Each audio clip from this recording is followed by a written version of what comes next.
I want to tell you about the one fight that I got into when I was a teenager. I must have been around 15, 16 years old, somewhere there. And at that time, I had a small build, right? Still do, but I choose not to think so right now. But a very small frame, very skinny, short. And so I got into a confrontation with this one guy who was much bigger than I was, big in every single way, vertically, horizontally. He was just huge. And he had the reputation of being a bully. So we got into it. It was just guys sitting in the streets, exchanging some words. And then at one point, he started saying something to me that really hit me hard.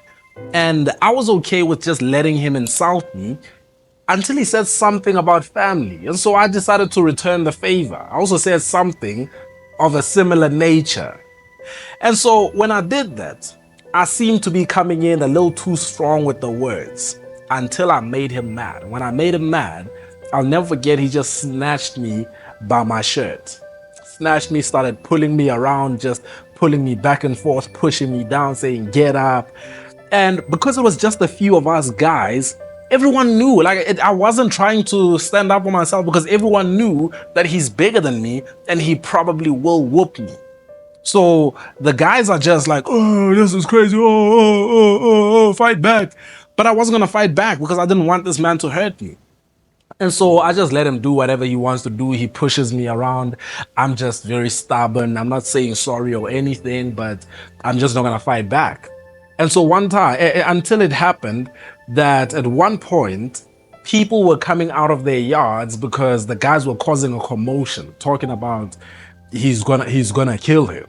And so he's holding me by my shirt, pulling me around, just back and forth, side to side. And I don't mind. I don't mind losing a fight. At this point, I really didn't mind. I said, you know what? I'll lose the fight. I'll go home, chill with the L, come back. Everybody's going to forget anyway. I won't be the first one to lose a fight. Until something happened that turned the whole fight. There was one particular thing that happened that turned everything and changed my mind. And it was that while he was holding me, I looked to the side, and at my side, I see someone pull out this Nokia Express Music, one of them, a very nice one. They pull out this Nokia Express Music and they're getting ready to record me, getting it handed to me. Now, when I saw this, that's when I said, okay, I'm going to have to do something about this. I'm going to have to do something about this. And so that was the only time in my life that I ever hit a man with a hit and run. I'll never forget, he was holding me. I looked to the side, I saw the phone. I balled up a fist and I hit him across the face as hard as I could and ran home. Right? I ran home. I didn't care. I was going to run home and I would just stay indoors. I don't care. I don't have to come out again. But it had to be on video that I stood up for myself. Now, I didn't stand up for myself just because I thought it was a good idea. I thought it was a bad idea to stand up for myself. I thought it was a bad idea to fight back. I would rather he just pushes me around until I go home and just let it be. But what actually happened was that I had the switch in my head which said, I will not allow for there to be a video out there of me getting beaten up in the streets. I wasn't going to do that, especially what he was doing to me. It was so humiliating. It wasn't just a straight up fight. He was just pushing me, getting me up again and pulling me around. And so I thought to myself, I can't allow this. I can't have this be. So I'm going to have to stand up for myself. I'm going to have to do something about this so that if anything is caught on video, it is me standing up for myself, fighting back. This had more to do with my reputation than anything else. It had more to do with how people perceive me than anything else. Because I didn't mind for the people who were there to see me lose a fight, but for the word to go out there in the form of video that he lost the fight, he got whooped. That for me was a problem. That for me, I wouldn't allow. And so when I saw this, that's when I said, okay, I have to stand up for myself. Hit back, ran away, and I was okay. I didn't have to come back again.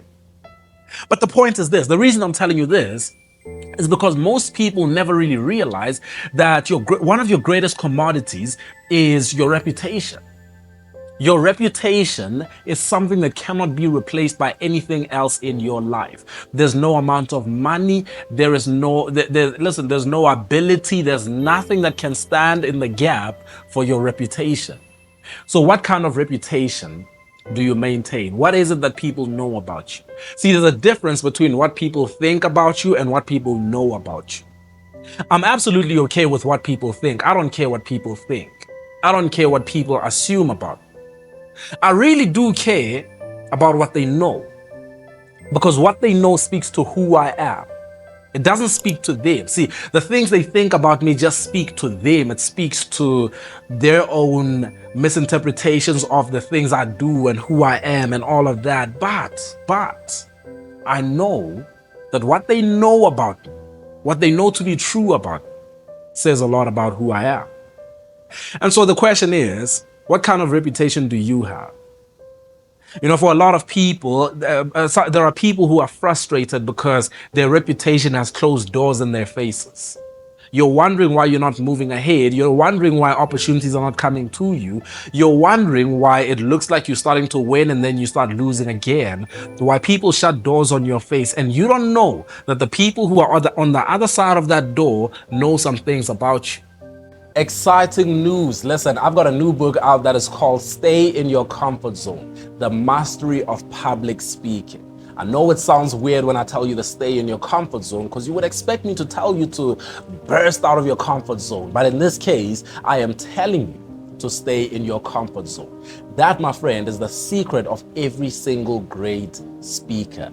It's the fact that they speak from the comfort zone. It's the fact that they can be uniquely themselves. They're not trying to be someone else. They're not trying to be like someone else. And so I want you to get your hands on this book. If you want to improve as a speaker, if you want to upskill, if you want to equip yourself with some information about how it is that you can become an exceptional speaker, Stay in Your Comfort Zone is out right now, and I promise you that this is the book that you have been looking for. And in our current society right now, I'll tell you that people tend to be less and less aware of the fact that your reputation speaks for or against you. It either speaks for you or against you. And I'm telling you now, if your reputation is good, it is solid. The Bible says that it's worth more than gold and silver, right? If your reputation is good and it is solid, it will go to certain places and speak on your behalf. It'll speak well of you. There'll be some places where people are wondering, what should we do? Who is it that would be best for this? And somebody will bring up a name, and when they bring up your name, everybody in the room unanimously says, yep, it has to be him. It has to be him. There's no other way. It's a no-brainer. I want you to understand, and the reason I tell you this is because I know that even I, as a speaker, there have been some really great opportunities that I've gotten. And when I got this opportunity, the person who called me would say to me, I've been looking for an opportunity to bring you here. I've been showing them your videos. I've been telling them about you. And everyone has been talking about you. We've just been waiting for the right time to bring you in. Now, in that time, while I was waiting, I could have done something stupid and messed up my reputation, and at the same time, messed up this opportunity. I could have lost out on some opportunities. And I'll tell you right now, I am pretty sure that me personally, because I am not perfect, there must be some opportunities that I have lost without even knowing, simply because of reputation. When your name comes up, people say he's terrible to work with. When your name comes up, people say, but her reputation is going to be bad for our business, for our brand. The image that she has doesn't fit, right? For some of you, it is even in the area of romance. And you wonder why it is that your romantic life cannot take off. But anyone that you get involved with asks around town and they say, listen, do you know so-and-so? And as soon as people see your picture on their phone, people say, run away and don't look back. Run.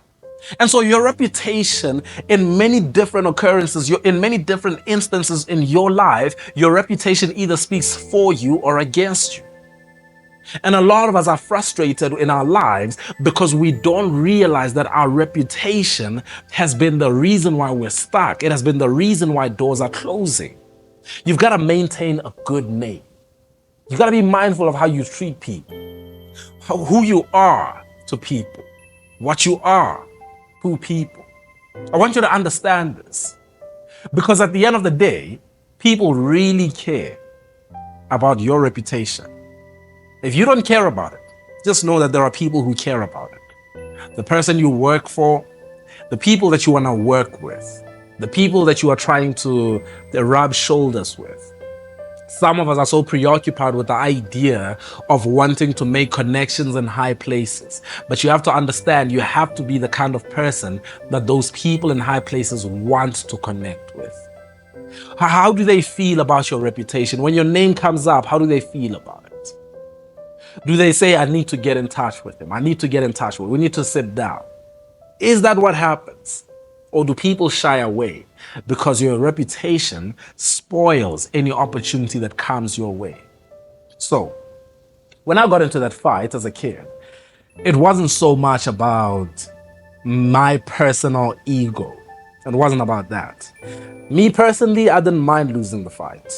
What I did mind though, I did mind somebody being out there and knowing that I am not capable of standing up for myself.